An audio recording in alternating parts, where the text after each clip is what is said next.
کہ اللہ رب العالمین شرک کرنے والا اگر کوئی بڑے رتبے والا، بڑے مرتبے والا کیوں نہ ہو، اللہ کا نبی کیوں نہ ہو، اگر وہ بھی شرک کرتا ہے تو اللہ رب العالمین کا واضح اعلان ہے لَإِنْ أَشْرَكْتَ لَيَحْبَطَنَّ عَمَلُكَ وَلَتَكُونَنَّ مِنَ الْخَاسِرِينَ۔ اگر آپ بھی شرک کریں گے تو کیا ہوگا؟ معافی نہیں ہوگی، درگزر نہیں ہوگا، چشم پوشی نہیں ہوگی۔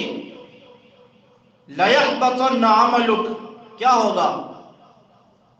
آپ کے سارے اعمال باطل کر دیے جائیں گے، جتنے بھی اعمال کیے ان پہ پانی پھر جائے گا۔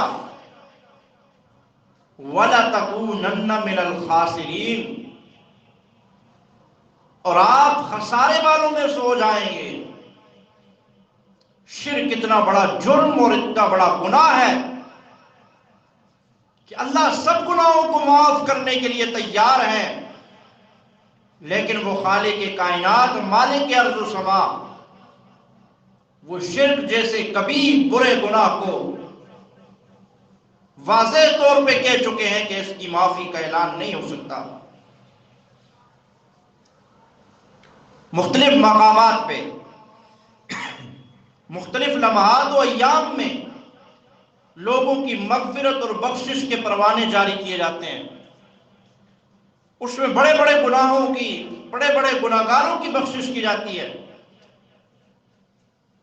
جیسے رمضان کا مہینہ ہے، لیلۃ القدر کی رات ہے، عید کے دن ہے، یہ ایسے بڑے بڑے دن ہیں جن پہ اللہ جن دنوں میں معافی کا اعلان فرما دیتے ہیں، لیکن وہاں پر بھی کچھ لوگوں کی معافی نہیں ہوتی۔ ان میں سے سب سے پہلا شخص وہ ہے جو اللہ کے ساتھ شریک ٹھہراتا ہے۔ شرک کرنے والا کبھی بھی معاف نہیں ہوتا۔ اسی لیے رب العالمین نے فرمایا ان اللہ لا یغفر ان یشرک بہ ویغفر ما دون ذلک لمن یشاء۔ بے شک اللہ تعالیٰ کبھی بھی معاف نہیں کرے گا شرک کرنے والے کو، اس کے علاوہ جس کو چاہے گا معاف کر دے گا، لیکن شرک کرنے والا کبھی معاف نہیں ہوگا۔ تو یہاں پہ یہی نصیحت حضرت لقمان اپنے بیٹے سے کر رہے ہیں۔ فرمایا یا بنیا لا تشرک باللہ، اللہ کے ساتھ کسی کو شریک نہ ٹھہرانا، کیونکہ یہ زمین پہ سب سے بڑا جرم اور سب سے بڑا گناہ ہے۔ اگلا لفظ یہی ہے ان الشرک لظلم عظیم، شرک بہت بڑا ظلم عظیم ہے۔ اور جس گناہ کو اللہ فرمائے کہ یہ بہت بڑا ہے، وہ کتنا بڑا ہوگا؟ لظلم عظیم، یہ بہت بڑا ظلم ہے کسی کا اللہ کے ساتھ کسی کو شریک ٹھہرانا۔ اللہ کی توحید کا اقرار کرنا یہ مومن مسلمان ہونے کے لیے ضروری ہے۔ زمین و آسمان کا تن تنہا مالک اللہ ہے، خالق اللہ ہے، کائنات کو چلانے بنانے والا اللہ ہے۔ اس کو کسی کی ضرورت نہیں ہے، کسی کی مدد کی ضرورت نہیں ہے۔ اس جیسا دنیا میں کوئی نہیں ہے۔ ساری مخلوق اللہ کی محتاج ہے، سب کو پریشانیاں آتی ہیں، سارے کے سارے مصیبت میں پڑتے ہیں، تو رجوع اس وقت اپنے رب کی طرف کرتے ہیں۔ مصیبتیں ڈالنے والا اللہ ہے، حاجتیں پوری کرنے والا اللہ ہے، بیماریوں سے شفا دینے والا اللہ ہے، اور غموں میں خوشیاں لانے والا اللہ ہے۔ تو اللہ تعالیٰ کو شرک کسی بھی صورت، کسی بھی حال میں برداشت نہیں ہے۔ اس لیے فرمایا کہ ان الشرک لظلم عظیم، شرک بہت بڑا ظلم عظیم اور بہت بڑا گناہ ہے۔ جب بھی کوئی پریشانی، مصیبت، تکلیف آئے، میری اور آپ کی نظر اپنے رب کی طرف ہونی چاہیے۔ انبیاء اکرام علیہ السلام جیسی ہستیوں پہ بھی تکلیفیں آئی، انہوں نے بھی اپنی تکلیفوں میں اپنے رب کو پکارا ہے۔ حضرت آدم علیہ السلام کا واقعہ آپ کے سامنے ہے، جنت سے نکال دیا گیا، پھر حضرت یونس علیہ السلام کا مچھلی کے پیٹ میں جانا واقعہ آپ کے سامنے ہے، انہوں نے اللہ کو پکارا۔ حضرت یوسف علیہ السلام کو کنویں میں ڈالنا، ان کے بھائیوں نے ان کو کنویں میں ڈال دیا، واقعہ آپ نے سنا ہوا ہے۔ اس کنویں کی تہ میں انہوں نے کس کو پکارا؟ حضرت ابراہیم علیہ السلام پہ مشکل اور مصیبت آ گئی، آگ میں دھکیل دیا، 40 دن اس آگ میں رہے، اس مصیبت اور پریشانی کی گھڑی میں کس کو پکارا؟ حضرت عیسیٰ علیہ السلام، حضرت ایوب علیہ السلام پر بیماری کا ایک لمبا عرصہ گزرا،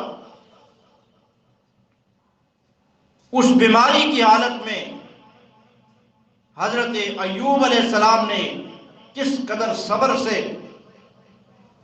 اپنے رب کو پکارا۔ غرض بتانے کا مقصد یہ ہے کہ انبیاء پہ بھی جب تکلیفیں اور مصیبتیں آئی تو انبیاء اکرام خود مشکل کشا نہیں تھے، خود حاجت روا نہیں تھے، انہوں نے بھی جس کی طرف رجوع کیا ہے وہ اللہ کی ذات ہے۔ یہ ہے توحید۔ اور یہ کہنا اور یہ ماننا کہ اللہ کے علاوہ بھی کوئی شفا دے سکتا ہے، اللہ کے علاوہ بھی کوئی حاجت روا ہے، اللہ کے علاوہ بھی کوئی مرادیں پوری کرتا ہے، اس کو شرک کہا جاتا ہے، اور اس سے اللہ نے منع فرمایا ہے۔ اور اس کے متعلق یہ فرمایا ہے سارے گناہ معاف کر دوں گا، لا یغفر ان یشرک بہ ویغفر ما دون ذلک، لیکن یہ گناہ، یہ شرک والا کبھی معاف نہیں کروں گا۔ اللہ کیوں نہیں معاف کرے گا؟